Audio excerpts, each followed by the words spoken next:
Yeah, I think a lot of people get nervous when they work with a director. Like they'd rather be alone with a camera. And I don't know. I think you work with a director a couple of times, especially if it's someone you already respect, and you just sort of get in this mode, or at least I encourage people to get in this mode that the director is your best friend in the room, and they're your greatest ally, and they want you to do as good as you can do, and if you can't, they're actually going to extract better performance out of you, even if you're just not good in front of the camera. They will make you better, just by like you said, noticing things that you can't notice about yourself. Happens to me all the time when I'm doing reading off the teleprompter. I use my hands in like weird ways that feel natural to me, but don't look natural. Like I use them to punctuate sentences or get my voice to do certain inflections. You see a lot of this with like voiceover actors where they use their whole body to like get the right inflection out. I kind of do that a little bit with my hands, and I like really punch up the inflections with like emphasizing it with my hands. And then the director Chris will go, Mike, you got to tone that back. Tone your hands back a little bit. Maybe like do about a third of what you're doing, or keep your hands together.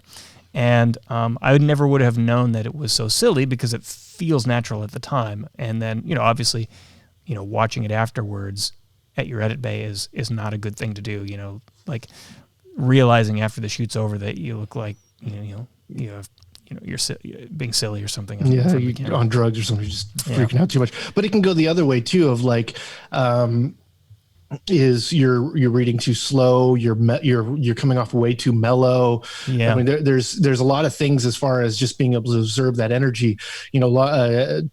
I always used to say TV strips away the energy, and it does. When I'm on camera and I might feel like I'm just talking normal, I'm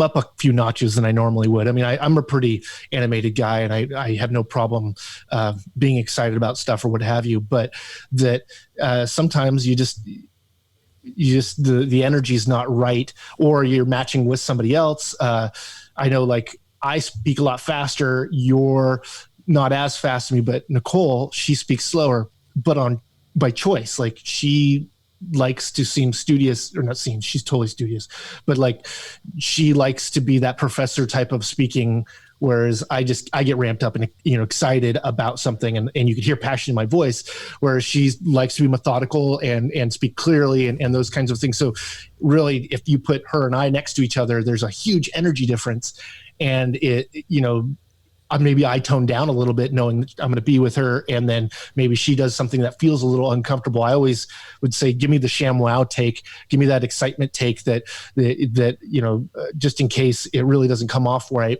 But that works. That's way more in the way of like, someone's saying a sale, you wouldn't want to be like, and it's on sale, it's just not going to work. It's exciting. It's something to be. It's true with everything on video, right? Like if you take Anderson Cooper's on-camera delivery of almost anything he says, and then met him in person, if he was talking the same way, you'd be like, what is wrong with you? Like, why are you talking like that? Whereas it seems natural on television. I'd actually say you'd have the opposite. You're so used to them being that way, you'd see them like, they didn't like me. They were really subdued. And you're like, no, they're just that way. It's like a lot of people, I mean, like, are performers on the stage, but are quiet people on their own. They like the performance part, but they're not these big social butterflies like their character or what have you might be. So that typecast idea there that can get you there, but it's surely. I mean, I've been around enough anchors and that kind of thing that some, they're just going to be that person, mostly as they want to always project that they're that person. So they're always on. But then other people, they're having their sandwich and you're having a conversation about, the person that parked funny out front. You'd hope they talk to you normal. And usually people do. Anchors and certainly like voiceover actors and people reading scripts, when they're delivering the material for television, they read it in a sing-songy kind of way, right? Yeah. everything is up and down and up and down and up and down, and you don't think anything about it when you're watching it. But no one talks like that. Yeah, totally. The announcer voice or whatever. I mean, we had a station voice for the TV station, and the guy actually would put his microphone through his telephone with compression on it, so he always presented as that voice. But if you saw a picture of him, you'd be like, I had no idea that guy had this big giant voice, because look at him, he's tiny. Yeah. But it's just, when you don't get that, it doesn't really matter. It's all about the performance.